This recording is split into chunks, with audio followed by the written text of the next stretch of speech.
Hello, this is Kory Yerkes, a librarian and a former Sonnenberg employee. Over the years, I've done a lot of genealogical research. In June of 2022, I came across an entry in a relative census record that sent me down this hundreds of hours journey into the lives of Frederick and Mary Thompson. With a more complete picture of what their lives were like and who they were, I knew this information needed to be shared. This presentation focuses on the people versus the house and gardens of Sonnenberg. Before I begin, I want to let you know that I have adjusted any money amounts for inflation to make it more relatable. I've also tried to give a mostly chronological approach to this presentation. So let's get started. William Clark, Mary Clark Thompson's great-grandfather, was born in Connecticut in 1742. He and his wife moved to the Berkshire town of Windsor, Massachusetts, adjacent to the hamlet of Peru, the home of the Thompson family. William was a veteran of the French and Indian War and the American Revolution. He received 2,000 acres in New York as a reward for his service. During Sullivan's campaign, the soldiers had remarked on the Finger Lakes region's fertile soil. Clark teamed up with 60 other Massachusetts men to purchase from the Phelps and Gorham Company land near what is now Naples. The group ended up with 11,000 acres at $18.50 an acre, plus each soldier's free land. In 1791, the group set out for Western New York, taking Native American trails and waterways to get to Canandaigua, and then sailing down Canandaigua Lake to Watkinstown, which is now Naples.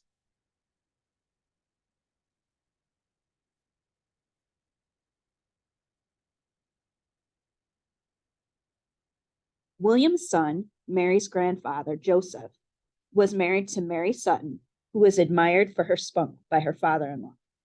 Their son, Myron Holly, was born in 1806. Joseph fought in the War of 1812 and was captured by the British. He walked back home from Boston at the end of the fighting. His wife Mary had been left to raise her children while her husband was in the army. Joseph owned a tavern, but while he was away fighting, Mary refused to open it as she was against alcohol. Eventually, Joseph and Mary moved to Ohio, but she returned after her husband's death. After attending school in Naples, Myron became a lieutenant colonel in the state militia. He married Zilpha Watkins, daughter of Nathan Watkins, another veteran of the Revolution. Newlywed Myron went westward to Michigan to procure some cheap government land, but returned when he realized the best land was taken.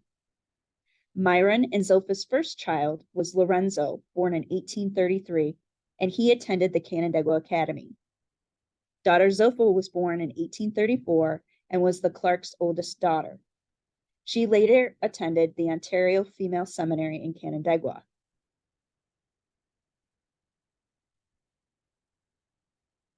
Mary, the middle child, was born on December 27, 1835 in Naples and attended school at the seminary as well. Here is a photograph of Upper Main Street in Canandaigua. You'll notice that Wood Library is right here, and the seminary was adjacent to what's now Wood Library. This photo was taken from approximately Gibson Street.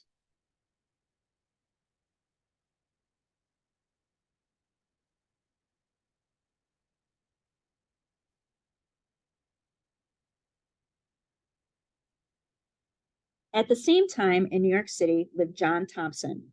John was the son and grandson of Revolutionary War soldiers and farmers.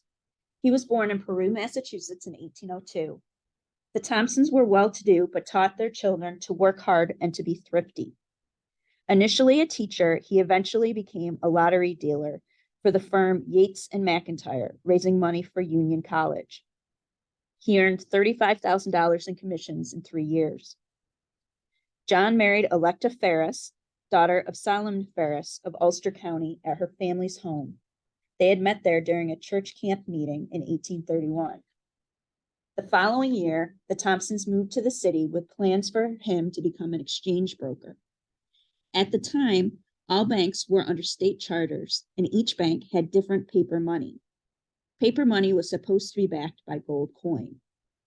Brokers would buy out-of-state money that was used in the city at a discount with gold coin, and then return it to the original bank to get back the full value of the gold coin.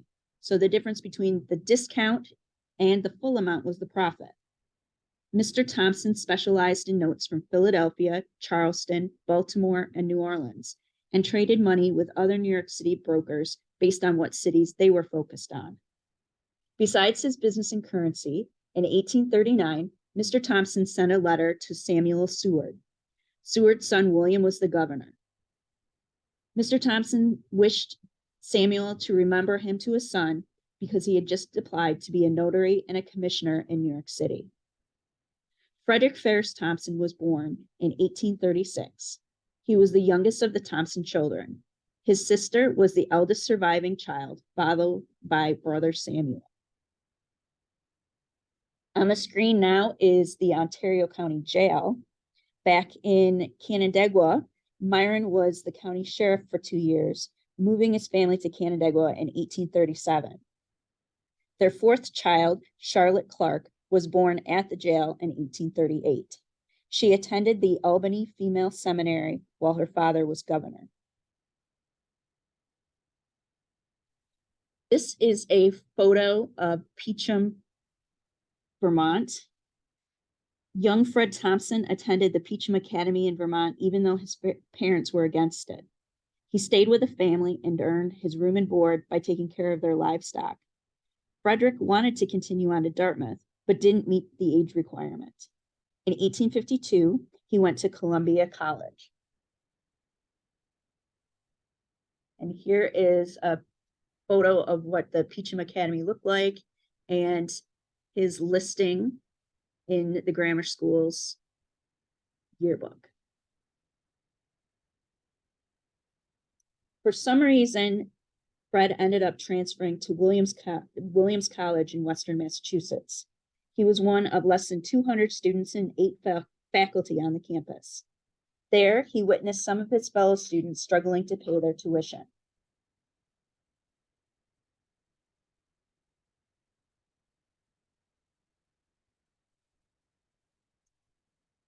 Myron's cousin, Noah T. Clark, spelled with an E, became the revered principal of the elite Canandaigua Academy.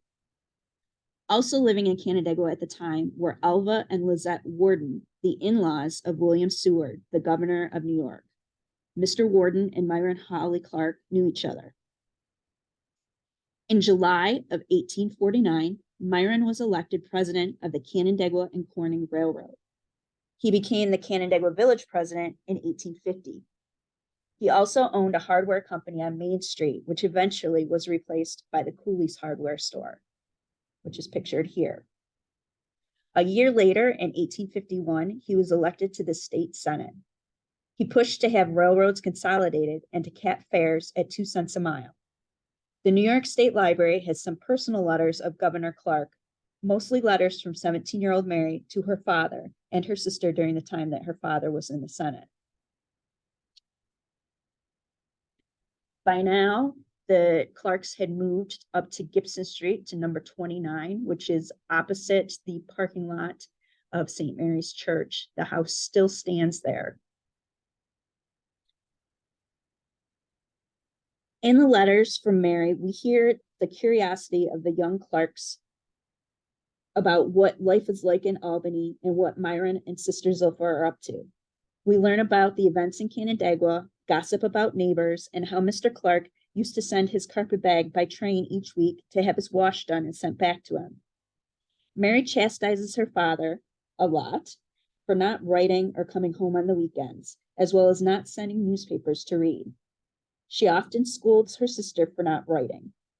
In an excerpt from a letter from 17-year-old Mary to her older sister Zilpha, "Do you know that John Morris is married? Is it not mean? He never invited us or even told us that he was going to be married. I hope he will send us some wedding cake. I have not heard any particulars. I don't even know what her name is, only that a young Katie in Avon. John and Let went out there Thursday to the wedding. That's all I know about it. When I hear anything, I will write to you. I think it's real mean from beginning to end. Then on February 8th, 1853, she writes to her father, My dear father, we have been expecting a letter from you for a week. Mother says she's in a perfect panic to hear from you. We want to know if you have got your carpet bag and so forth. Why don't you write? I suppose you have forgotten all about home and you are so taken with Albany and the grand parties. You said you would write last Wednesday. We have not heard a word from you since we have received very few papers. Mother is afraid you are sick or something is the matter. When are you coming home? We shall certainly expect you next Saturday. Mother thought you were coming home last Saturday, and that was the reason you did not write. Mary goes on to write about the town happenings and implores her father to write again before signing, Your affectionate daughter, Mary. In 1854, 18-year-old Fred was sent to Europe on business for his father. There are also records of him sailing from New York City to Charleston, South Carolina. Though he never officially graduated from Williams, years later, he was restored to the class of 1856 and given an honorary degree.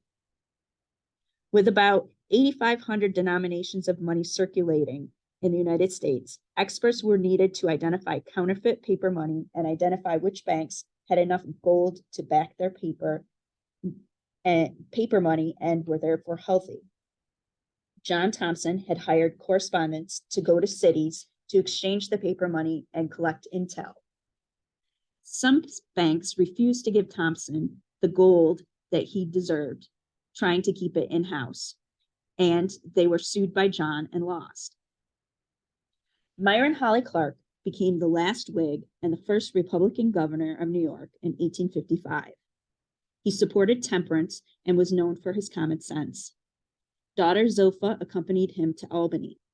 She had been a private teacher in the Clark house with about 14 students, including her sister Abby and Abby's friend Caroline. In Albany, Zilpha learned about public affairs. She was a cultured reader who later enjoyed traveling the world with her sister. It was noted that the governor's house attracted a lot of young people because of Myron's offspring. And this is a picture of the Clarks minus Lorenzo, daughter Zilpha, daughter Charlotte, Governor Clark, his mother, his wife Zilpha, Mary Clark Thompson, and daughter Abby. At age 21, Lorenzo Clark obtained a clerkship in the state's banking department, where he met George Fisher Baker. George's father, George E. Baker, was the governor's private secretary. Lorenzo took 15-year-old George home to meet his family, including 20-year-old Mary. George and Mary were good friends for the rest of their lives. George was greatly influenced by her.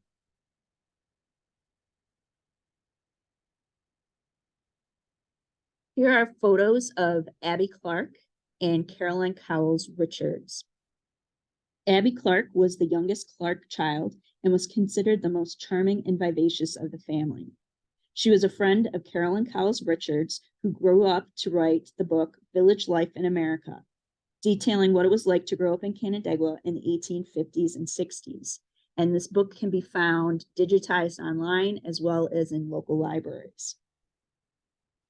John Thompson was becoming more successful. Through learning which banks were closed, insolvent, and what money was valid, he created a weekly publication called Thompson's Banknote Reporter. The subscription soon rose to over 100,000 sold. Over time, the paper changed its name to the Banknote and Commercial Reporter. Thompson was known to be incorruptible and reputable, defending himself against slander and advising against dangerous deals. By 1851, he was a banker and a broker. John was a treasurer and shareholder of the Breckenridge Coal and Oil Company, which owned and leased acres of coal-rich land, then hauled the coal to the Ohio River.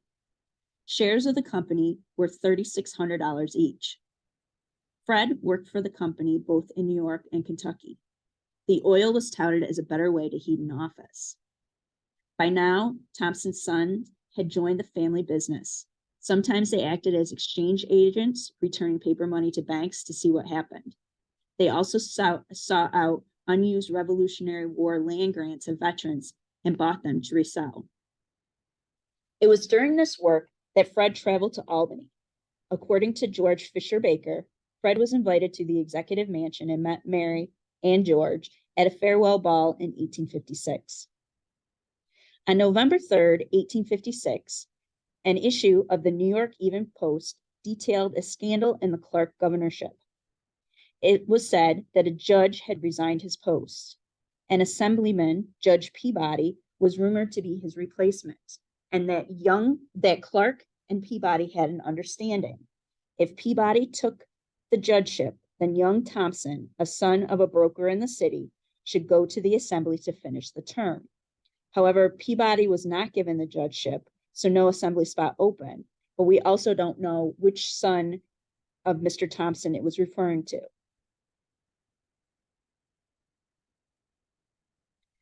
Mary and Fred married on June 17, 1857 at her parents' house. And it was said that they carved their names into the window glass of the front windows of the house. Around the time of the wedding, the Ohio Life Insurance Company, owned by a Thompson relative, was defrauded by an employee, and investors, including John, were the victims. Just after his son's wedding, John lost $2.5 million. He sold his coal company stock at a loss. His credit was ruined. For a few months, he supported his wife by making candles. In October 1857, John Thompson started Thompson, Morris and Company with his sons and two clerks from the banknote reporter at number 2 Wall Street. Within the year, it became Thompson's Banknote Reporter, with John as the editor, and the Thompson Brothers, a company started by John Thompson in his sons' names in 1858, were the editors. The success of the company was due much to the popularity and tact of its managers. Back at home, Abby and her friends would play around town, have dinner at each other's houses, and go to events. They even climbed as high as the workers would let them go in the county courthouse that was under construction. They formed a group to make each other quilts for when they got married. Abby left to attend the Maplewood School in Pittsfield, Massachusetts, where her sister Zilpha Clark was the principal for some time. And here are some photos actually taken by Fred Thompson of Abby and her schoolmates in Pittsfield.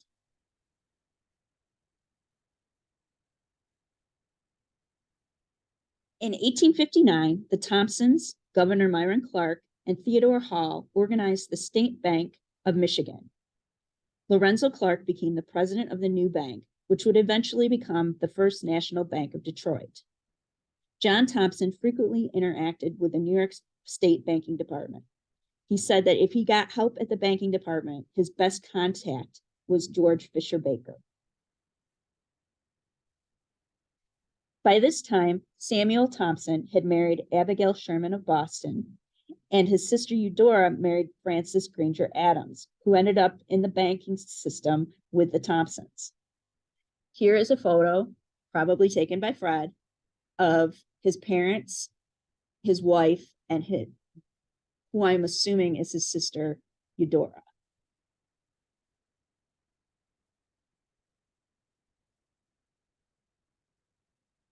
In January of 1860, Fred's mother, Electa, was en route to New York City from Poughkeepsie by train when it had mechanical issues on a curve on a track. Another train going in the same direction had no idea that the train had stopped and destroyed the last car on Mrs. John Thompson's train. 3 people were killed. Mrs. Thompson suffered 2 broken legs and a broken collarbone. The Thompsons sued the train company for negligence and were awarded $295,000.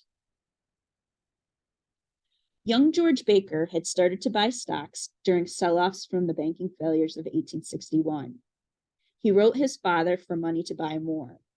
His letters to his father also detailed his desire to work as a secretary to William Henry Seward or at any job within the United States House or Senate.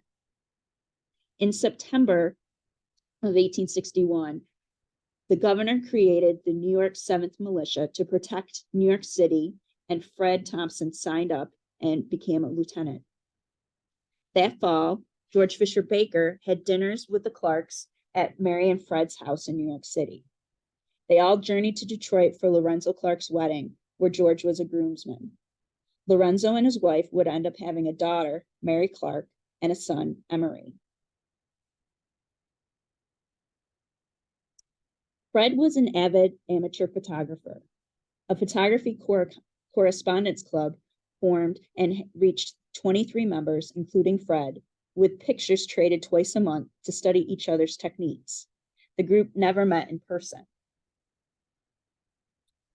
Humphrey's Journal of Photography referred to Fred as a well-known photographic explorer who supported the dry process, which needed long exposures using silver in developing photos, which ended up being the preferred method of photography.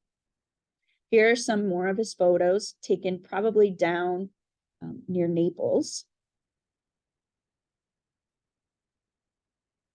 In the next edition of Humphrey's Journal, they wrote, "It is known to some of our readers that Frederick Ferris Thompson, Esquire, an amateur photographer of some celebrity in this city, has commenced the publication of a photographic journal under the name The Amateur Photographic Print. He does the editing, publishing, composition, and press work. No small job when the sheet is considered. It occupies 2 pages of letter sheet when matter is plenty and the weather is not too hot. As our learned contemporary charges nothing for his spicy little paper, of course, it's nobody's business whether it contains 1,000 or 2,000 centimeters of matter." There were only 7 issues of the serial, as it discontinued during the war, and only the George Eastman House has all 7 copies. During the Civil War, Lincoln appointed Myron Clark as a tax collector. On May 29, 1862, Fred joined for duty with the 37th New York Regiment and was enrolled for 3 months of service. He was 28 at the time. On the day the militia left New York City, the New York Tribune wrote that the 37th Regiment Armory was a place where noise and confusion reigned supreme. At noon, Colonel Room issued marching orders saying that they were leaving that evening. Much preparation ensued. Lieutenant F.F. Thompson was elected captain of the Company C of the 37th Regiment of the 3rd Brigade of the New York State Militia, commanded by Colonel Charles Room. At 6 p.m. on Broadway, there were 8 companies totaling 600 men. The crowd cheered and John Brown's body was sung. The regiment crossed the river and proceeded to board the New Jersey train for Washington. They got as far as Baltimore, where the brigade became part of the Middle Department of the federal troops under the command of Major General John Wool. The Middle Department was reorganized as the 8th Corps. Fred was mustered out in September 1862. I have not been able to find any evidence to substantiate the secretly drilling colored troops at the beginning of the war as listed in Fred's obituary. And here is a look at his service card. In 1863, there was a call for the inclusion of Black soldiers to fight for the Union. A published letter to the community asked citizens to come to a meeting with Frederick listed as one of the supporters. Out of these meetings, the Metropolitan Union Club was created. It helped sponsor 50 troops, giving them uniforms, training, and etc. in 1864. The Union Club is now an upper crust social club that still exists today on Park Avenue in New York City. John Thompson wrote to President Lincoln and Treasury Secretary Salmon Chase, suggesting that a national banking system with consistent paper money across the United States, backed by government bonds or gold. The following year, a new system of national banks was created. If one of the new banks failed, the bonds they owned would be sold back to the government to pay the customers. To get banks to convert, their bank-issued paper currency was taxed. The bonds and the taxes helped to finance the Civil War. In July 1863, the First National Bank of New York City became the first to apply for a charter in the names of Samuel and Frederick Thompson. The former Thompson Banknote and Commercial Reporter publication was renamed the American Banker. Samuel became the bank president with Fred as vice president. George Fisher Baker was invited to join the company as a cashier. Here on the screen, you see the copy of his telegraph that he received, asking him to report for work the next day. John Thompson told George he could have as much bank stock as he wanted on credit. However, George's father suggested that George buy as much as he could using his own money as collateral. George was nervous about raiding his savings, but Mary Clark Thompson encouraged him to join, so he handed over his $72,000 to buy 30 shares. The remaining stock of the company was split between the three Thompsons. Over time, George kept adding to his shares. Also on the screen here is the letter to Salmon Chase introducing George Fisher Baker to him from the Thompsons.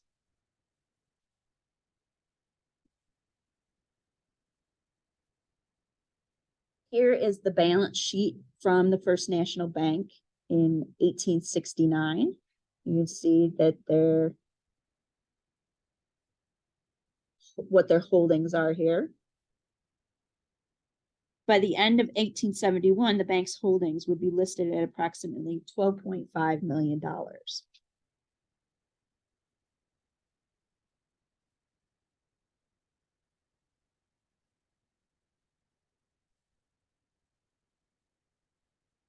Back here in Western New York, patriotic efforts by Abby Clark and friends included making clothes for soldiers and holding fundraisers in town. On the screen now are some photos of the original Sonnenberg mansion. In mid-1864, Fred wrote to George Fisher Baker from Sonnenberg, which he had bought the year before, and asked him to find a substitute, meaning another man to fight for the North in his place. He attached the ad that he had seen in the paper and sent over $8,000 to George to pay for the substitute. And here is the actual ad that he pinned to the letter. As the war was ending, the Thompsons and Clarks worried about the state of the country. According to Carolyn Cowles Richards, Fred was returning to New York City and ended up fighting a man at a train station in St. Johnsville outside of Albany, who rejoiced in Lincoln's death. Bystanders applauded him and asked him to give a speech. All who heard the story said, "3 cheers for F.F. Thompson." The families were also worried about the health of their mutual friend, William Seward, who had been among those attacked on April 14th. Caroline wrote that the following February, she and her friends held a fundraiser for the freedmen of the South.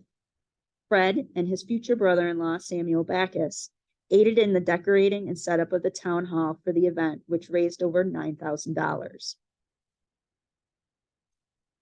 In June 1866, Abigail and George Williams wed at the Congregational Church with a reception at the family's home at 29 East Gibson Street. George Baker was a groomsman and offered to bring the couple's gifts from friends in New York. Unfortunately, his luggage and the gifts were lost along the way, and he had to borrow clothes from a much bigger Sam Backus. The Williams house on Howell Street was built in 1866, and that is adjacent to the current Sonnenberg Park. George Williams had fought for 4 years in the Civil War when discharged as a captain. Then he studied law and practiced for a few years. He went into banking and also served as the Ontario County Treasurer.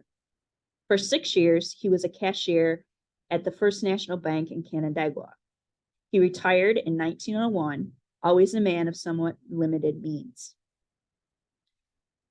Carolyn Cowles Richards married Myron's cousin, Edmund, who was a brother to Noah Clark, the principal.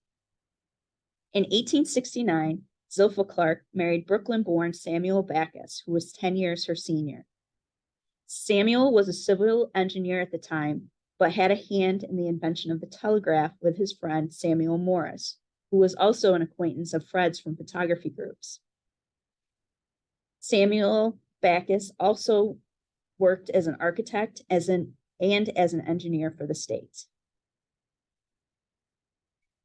Fred and his brother-in-law, Frank Granger Adams, had started the National Currency Bank, which existed for a few years, and they would often advertise in papers around the country. And these are different ads that are found in older newspapers. Also here on the screen are the holdings of the First National Bank in 1871.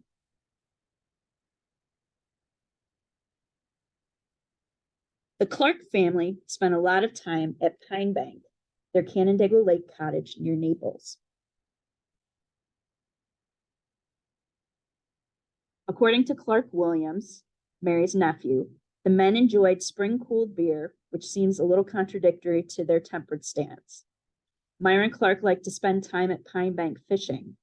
In 1882, Fred launched a new steamer yacht on Canandaigua Lake that likely took them down to Pine Bank. By the 1870 census, John Thompson had $2.5 million. Samuel had $20 million, and Fred had $30 million. The Thompsons were now occupying a block on Madison Avenue. Fred and Mary were at number 271, Sam at 273, and John at 275. At this time, Madison Avenue was considered the quieter alternative to Park Avenue. And here on the screen, you're looking north towards the block that held 271 Madison. As an interesting aside, the Thompsons were always at Sonnenberg during most federal census. The 1870 census taken at Sonnenberg lists a 17-year-old nurse as one of the occupants of the house. I'm assuming this was for Mary's new nephew, Clark, Abby's son, who at the time would have been about 1 month old, unless something was going on with Fred or Mary, but we'll never know. A meeting of the New York State publishers took place in Canandaigua in 1870.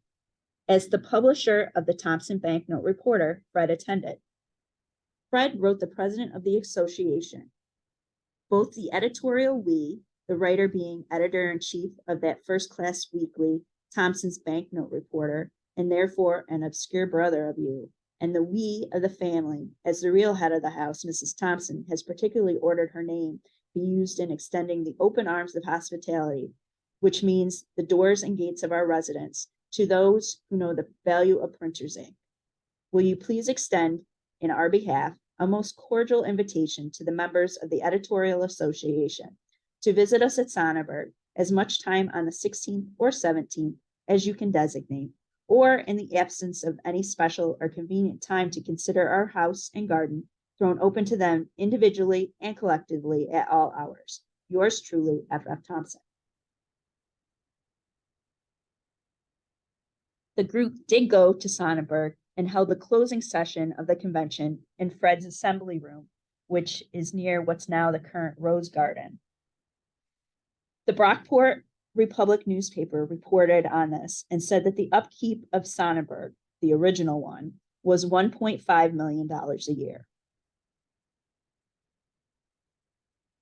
In the spirit of Thompson philanthropy, Electa, Fred's mother, gave money in 1872 to help build Holy Trinity Church in Highland, New York. The Thompsons had built a summer home, the Anchorage, in the town around 1854. The town even celebrated its centennial on Ferris land. And this is a listing from Realtor.com. The house sold recently, meaning in the last couple of decades. And if you go on Realtor.com, you can actually see some photos that they had included for the sales listing. In the 1870s, Abigail Clark Williams' poor health sent the Williams family south to South Carolina. They moved back to Canandaigua in 1886.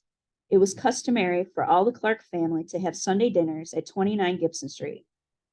Clark Williams detailed the delectable perpetual weekly meal: creamed codfish, creamed potatoes, cold tongue, a pancake-type cake with maple sugar and preserves, cottage cheese, other cakes, with milk for the children and oolong tea for the adults. In her spare time, Abigail worked on the family's genealogy, collected books, painted, gardened, and sang. She enjoyed having the neighborhood children over. Clark Williams and his cousin, Emery Clark, Lorenzo's son, had a great time whenever they got together as kids. Fred and Mary tried to spend a lot of time at Sonnenberg. However, Fred's business would often take him back to the city or other areas of the country. In 1873, J. Cook and Company, an investment bank out of Philadelphia, New York, financed the Northern Pacific Railroad by selling bonds. To cover the interest on the first loan it had taken out, it sold more bonds to refinance, then borrowed additional money from other banks, including First National. Northern Pacific went through a lot of unpopulated areas, so they weren't making a lot of money in fares to cover the loans. This meant that the banks J. Cook borrowed from were now overextended and a panic ensued. Samuel Thompson got nervous and proposed that their banks start to liquidate so they wouldn't lose their money. The three Thompsons, Mr. Baker, and Baker's uncle, who was a lawyer, held a meeting. John and his son Fred thought that the bank could pull through.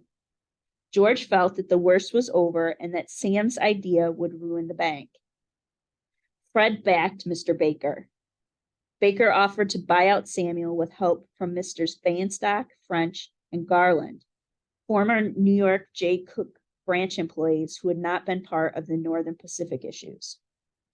The deal took over a year to close, and Sam stayed on as president until then as to not cause another panic. Samuel and John, who ended up siding with his oldest, were bought out for over $18 million.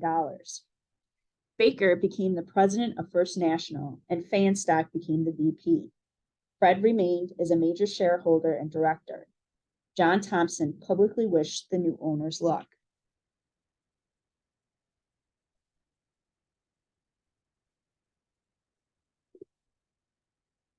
Here are the letters from Sonnenberg written by Frederick Thompson to George Fisher Baker, dated August 30th, 1877. Dear George, your changes in the officers of the bank have my full approval, and you personally have my congratulations on your promotion. I cannot help but feel some worried about the old gentleman. By that, he means his father, John Thompson. But this is merely my personal worry and should be kept to myself. I had hoped that he would keep his position and draw a salary as long as he lived and act like a sensible, retired old gentleman. We all could have lived together in peace and taken care of the old folks on their down path. But I think I have done and said all that I could, and now they won't listen to reason. So I must stand the abuse that I get as best I can. I have no doubt of the improved status of the bank, and I think it was due to you and just make the promotions in the office you did. I have always said that before now. I hope you will carry out your intention of making a conservative bank. I had rather make less money and be safe under all circumstances.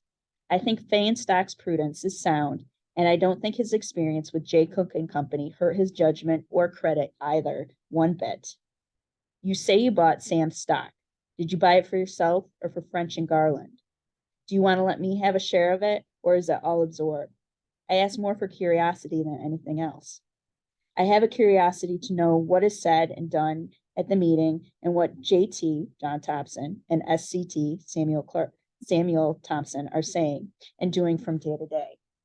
If you ever have a chance to drop me a few lines with any items of gossip or information, I wish you would.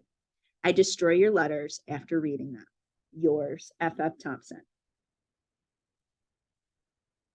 Mary also sent words of support to George, along with pears for the bank staff.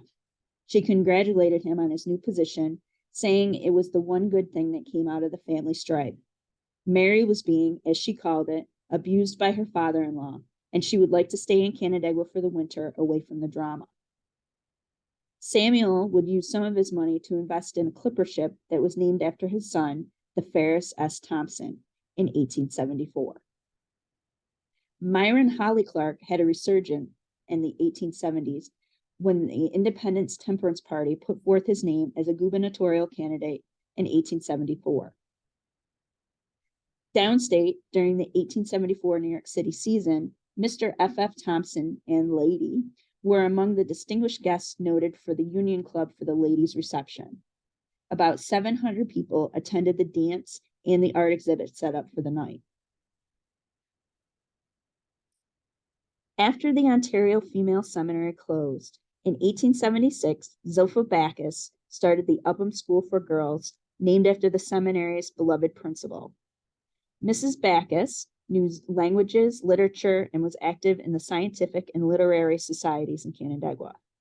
The Upham School closed in 1891, after which Zilpha supported Mary on her projects and worked on the church and civic affairs.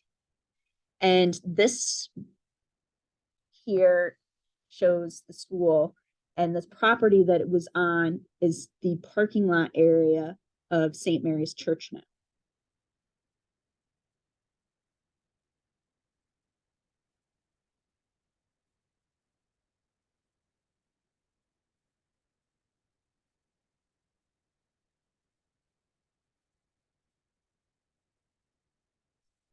Sorry about that.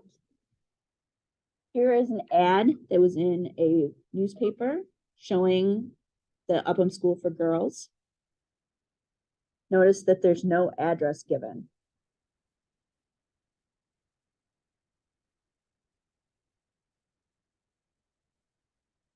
When Fred and Mary decided to move a few blocks north in the Murray Hill neighborhood in New York City, they enlisted McKim, Mead, and Bigelow to design their new house.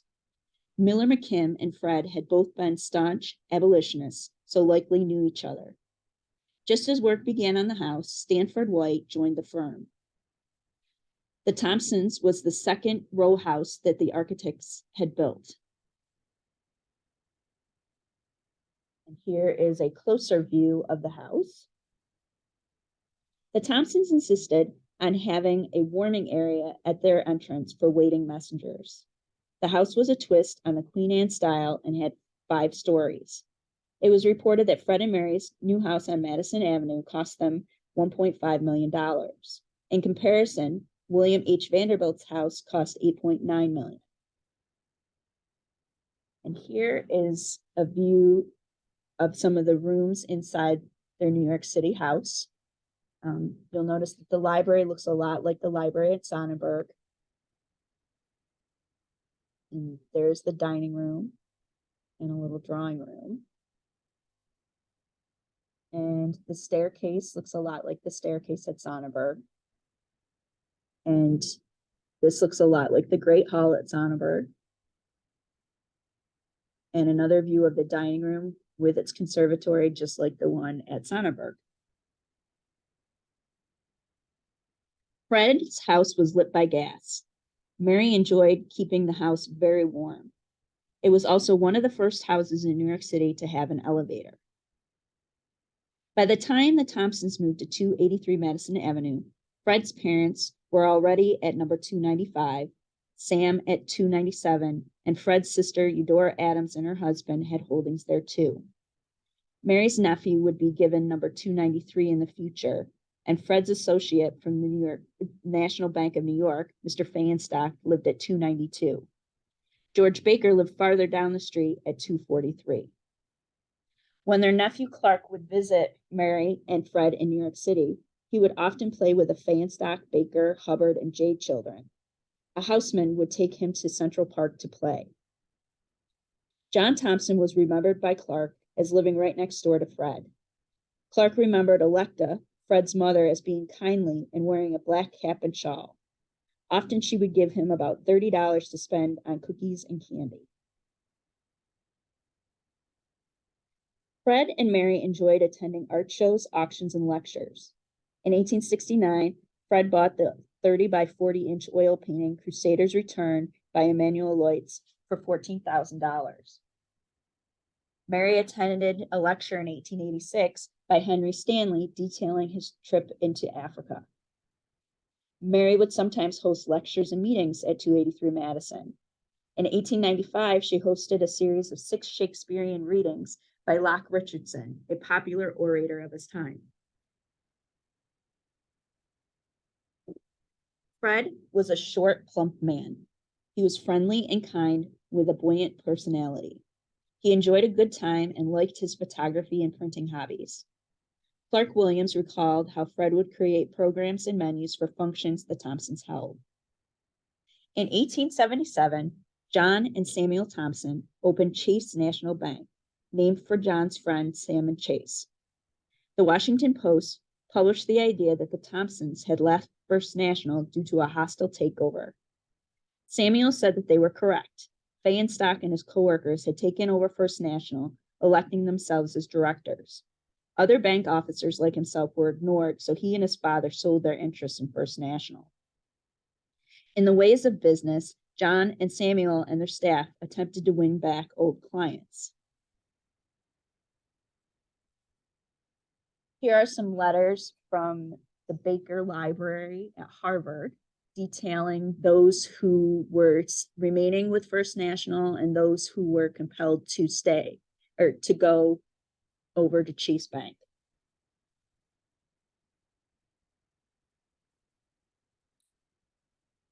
A letter from Sonnenberg dated May 26, 1878 said, "Dear George, I have read with a great deal of interest the various newspaper reports of the interviews in regards to the Chase and First National Bank's public expose. I think Sam's lesson was learned from the old gentleman.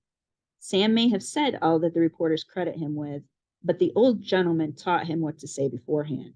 I am sorry that their personal chagrin and spleen should develop itself into such twisting of the truth. At any other time, I think it would fall very dead indeed, and I think it will do so now. But then it does certainly belittle the Thompsons to a humiliating extent. I'm glad I am away. I think your statement to the reporters is very good, very dignified, and just the truthful facts in the case. I wish, as the thing must be publicized, that more stress might be laid on the fact that Samuel C. Thompson and John Thompson sold out their stock in 1873 when they thought it was worth little or nothing, and when the bank was loaded with bad debts of their own contracting.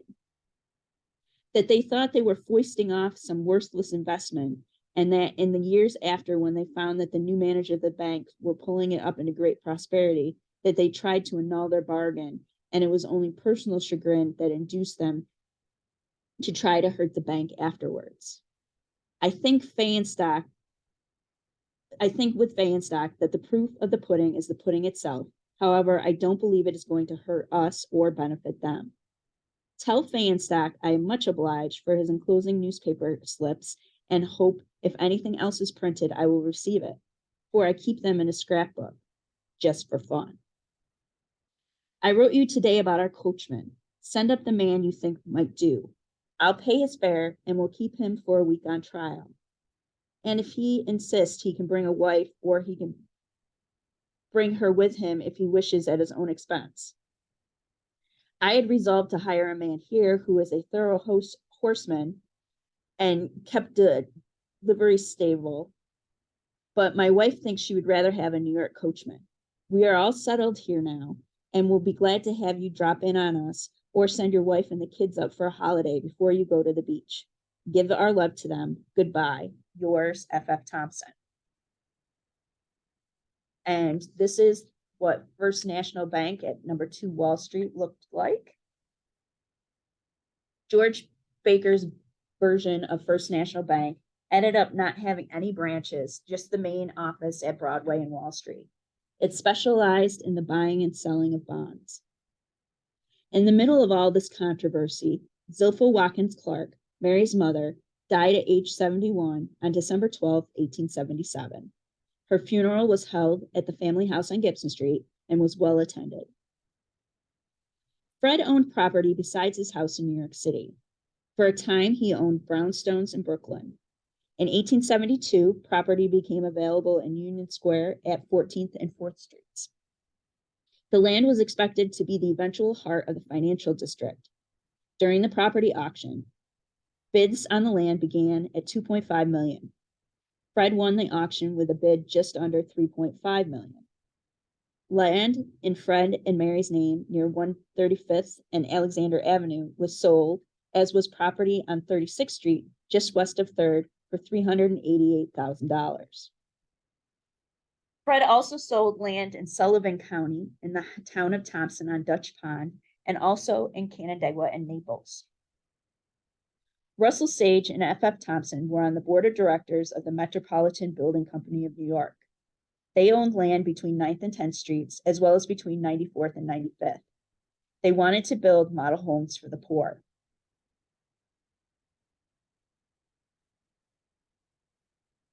When Clark Williams was 10, Fred gave him $300 to negotiate a better price than the $300 asking price on impressive elk antlers, which were on display at a gun store on Main Street in Canandaigua.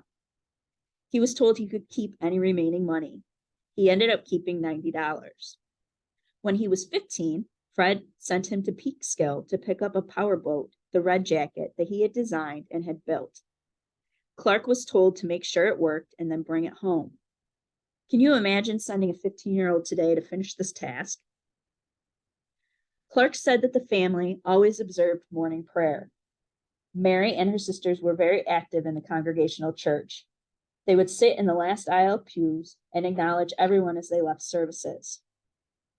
Fred supported the Sunday school as well as the church. He bought all of the children candy at Christmas time. Charlotte Clark never married. She lived with and took care of her parents as they aged. Mr. Clark lost his sight when he was older, and Charlotte would read to him. She was described by her nephew as generous, loving, and timid. Clark Williams attended the Fort Hill School, now the Clark Manor House, and then went to the Canandaigua Academy, which is pictured here. When he won an essay contest, his Aunt Mary gave him his own Webster's Dictionary as a reward. Mary and her sister Abby were managers, and Fred was a trustee on the board of the Ontario Orphan Asylum. In 1884, there were 55 children housed at the facility. In 1881, 900 people, including Ward McAllister of the infamous 400 list, the Morgans, the Webbs, the Thompsons, the Vanderbilts, and the Lorellards, attended the annual Bachelor's Ball in New York City. By this time, Fred was seated on the board of Williams College, eventually heading up their finance committee. Remembering how dreary the winters were, he funded a series of entertaining evening lectures to the students each year, which included talks about cultures, philosophies, art, travel, and music. In time, an endowment fund for the lectures was created. Fred gave a new clock for the gymnasium and got some new chime bells. He had also bought the 40-acre Talmadge farm in Williamstown and gave it to the college. In 1889, Fred gave $800,000 towards the $3.2 million construction fund for the Hopkins Memorial Building that would be used for lectures and events. He also gave Williams land in Williamstown that he owned from the Hoosac River to Mission Park. In 1893, Fred gave more than $170,000 towards a new infirmary. Of course, Fred's most notable gift to Williams was that of the science buildings, the chemical, physical, and biological, in 1891, which cost at least $6.5 million to construct, so as to have all completed for the centennial in 1893. They were called the Thompson Laboratories. The chemistry building was built first, although it burned down in the early 1900s and had to be rebuilt. Additionally, Fred was on the board of trustees at Vassar and was a heavy investor in that facility.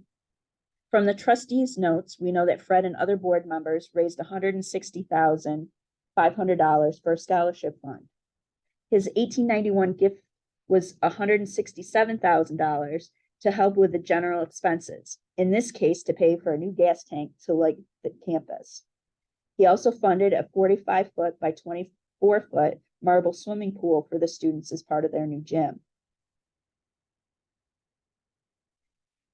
In 1891, Sonnenberg's architect, Mr. Allen of Boston, drew up plans for a new library, which Fred had planned to fund so that students could easily access reference books. Some people were against the project, arguing that the facility size was too small and that a new library would be needed within 10 years, and that the location was not the best for students. Critics hoped that Fred would also change his mind about the location at the front part of the main building, as light would be lost and the design didn't seem to match the rest of the school. And this here is the new library. Fred also paid for constructing cottages for professors. 2 doubles and 2 singles were designed by Allen and cost $200,000 each. Mr. John Vassar and F.F. Thompson, both Vassar trustees, gave over $1.2 million on the spot to start the Vassar Endowment Fund. Among his non-monetary gifts to Vassar, Fred gave a large portfolio cabinet to the Greek department, one of the school's first typewriters, 12 compound microscopes, 15 dissecting microscopes, a new flag, an instrument to help the astronomy department look at photographic plates, a new telescope from Germany, a set of New York State Historical Society books, a bicycle for the girls to use, a clock for the library, and he also sponsored the school's winter carnival. He started the annual picnic in 1872, which was an October trip to Mohonk Mountain. He wanted the girls to experience life outside of the campus. Mohonk's owner's brother was a Vassar trustee. At first, the trip was for all of the students, happening on 2 consecutive weekends, but ultimately it was scaled back to just freshmen and seniors. The students hiked up the mountains and had lunch, then danced, and since there was no curfew, went rowing in the moonlight. Starting in 1889, the excursions became day trips. The girls would take ferries and flatbed wagons or trolleys and make up songs about the class, the faculty, Mr. Thompson, and the owner of Mohonk. The class of 1892 sent a telegram to Fred. Mohonk was grand and so are you, except the thanks of 1892. They had taken a trip on a steamer down the Hudson. Although rain delayed their trip, the girls had fun dancing in the cabin and had lunch aboard the boat while being serenaded by a band playing classical and operatic music. The 1897 trip included over 300 students. For the school's anniversary and the class of 1893, both undergrad and graduate, as well as for the professors, Fred had silver spoons made with a gold bowl with the head of Minerva, also known as Athena, who fought on the behalf of just causes and was the goddess of wisdom. And I found one of the spoons on eBay, and that's what this is at the very side of the page. And this was an article in a Vassar publication talking about what the Mohonk experience was like. Fred sponsored an oyster supper for the 1895 graduating class, and each student received a silver spoon to commemorate their time at Vassar. These events became known as spoon parties. At one point, Fred was convinced that the girls were not eating enough. He authorized a steak dinner and ice cream for any girl that wanted it at any meal, and he would foot the bill. Fred most enjoyed contributing to the well-being and happiness of the student. Vassar girls were affectionately referred to him as Uncle Fred. Mary was also called Aunt Mary by the girls, but never to her face. In a 1936 Vassar Alumni magazine, a writer stated that Uncle Fred Thompson was adored by the classes. A good time fund he started was meant to be used to let homesick girls know delicate and kindly that they had come to a place among friends. Fred once told the president of Vassar, "You look out for the educational side of college life. My business is to see that the girls have a good time." Annually, the Thompsons sponsored 4 students at Vassar and 4 students at Williams, and also gave money to the scholarship fund.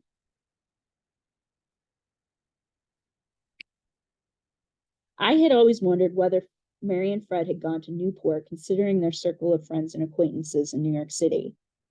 The New York Herald reported that FF and Mrs. Thompson arrived in Newport, Rhode Island, and were staying at the Ocean House during the summer of 1882.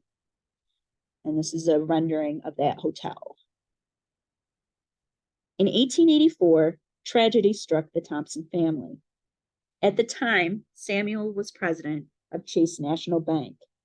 He had suffered a stroke 6 years earlier, which resulted in a reduced work schedule, made possible only by using stimulants to function at work. He was paralyzed on his left side. On April 10th, 50-year-old Samuel had left the bank building, but then returned within minutes, saying he felt unwell. He went into his office and collapsed at his desk, never to regain consciousness. He died within a short time. It was believed from epilepsy or apoplexy, which was another stroke.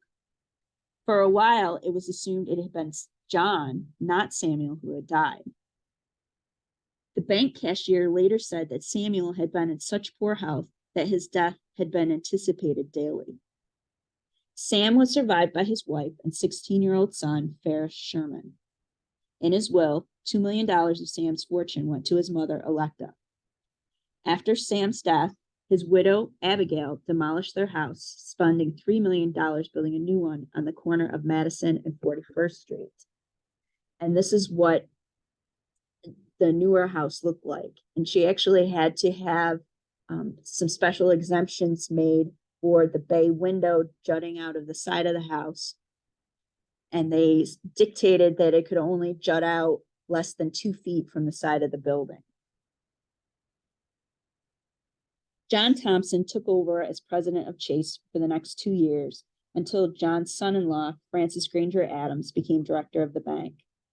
By the 1880s, besides First National and the National Bank of Detroit, Fred was also a part of the Columbia Bank in Chatham, New York, as well as the City Bank of Minneapolis.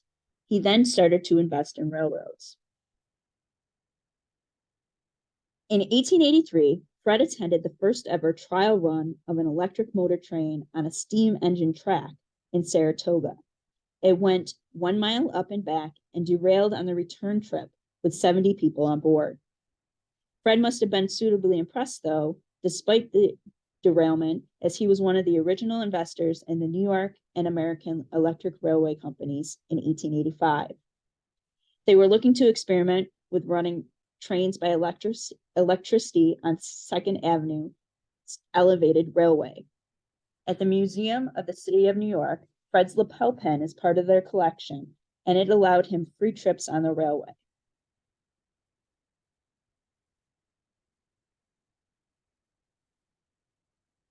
Fred was on the board of directors of the Milwaukee, Lakeshore, and Western Railroad in Wisconsin. The railroad ran to Chicago. The company also owned the Kaukauna Water Company and managed the Lakeshore Traffic Company. Officers of the railroad, including Fred, had gone to Menominee, Michigan in 1881 to inspect a rail line there. Soon, the Vieux Desert and Lake Superior railroads were incorporated, and Fred was listed as the president. He also owned 500 of the 20,000 shares of the New York Cable Railway Company. In August of 1884, the directors of the Consolidated Elevated Railroad held a meeting, and Fred was made president. Mr. Thompson also sat on the board of the Colorado Midland Railroad out of Denver. In 1886, during a trip to Maine, Mary and Elizabeth R. Allen, wife of Francis Allen, the architect working on the new Sonnenberg mansion, purchased a parcel of land at Point Lookout on Eelahote, Maine, from the Eelahote Company. Previously, on a trip to Eelahote, Boston landscape architect Ernest Bowditch and a friend, Mr. Otis, ended up buying land on the northern part of the island to create the Point Lookout community, a fishing club for their friends without women, children, or dogs. There would be a clubhouse and a dedicated dock. The community's plan changed, however, probably with the 2 women buying the property, and a larger summer houses, though not the ostentatious cottages of nearby Bar Harbor, were built, and the resort became family-oriented.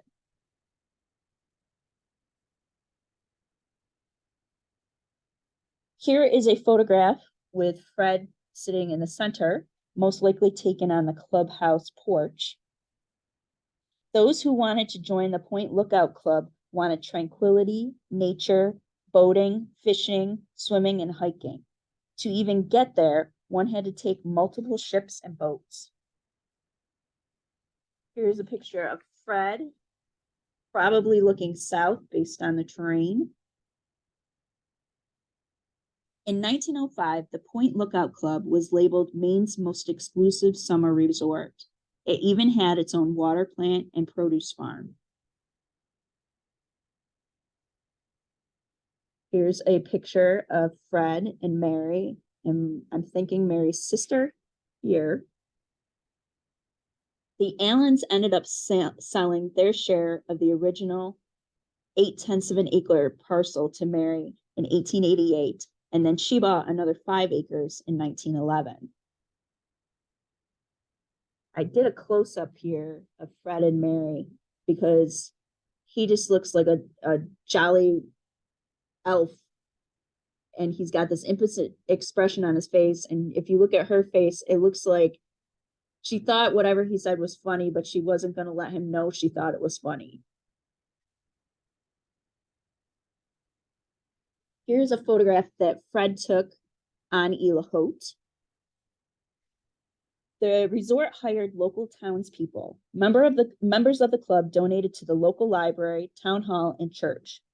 One real estate transaction noted a parcel along the thoroughfare from Mary C. Thompson to the town of Isla Haute for purposes of building a public schoolhouse in 1908. Eventually, a good part of Isla Haute's woods and hiking area was incorporated into the western part of Acadia National Park. Of course, many of you may recognize that Mrs. Thompson commissioned the same Ernest Bowditch who owned the resort to create the gardens at Sonnenberg. Today, Libby and Fred Eustace, the grandson of Ernest Bowditch, happen to reside in the Thompsons' cottage, named by Mary, Haute Repos. Here's some more early garden pictures. In the summer of 1887, Fred and Mary were ready to move into the new Sonnenberg.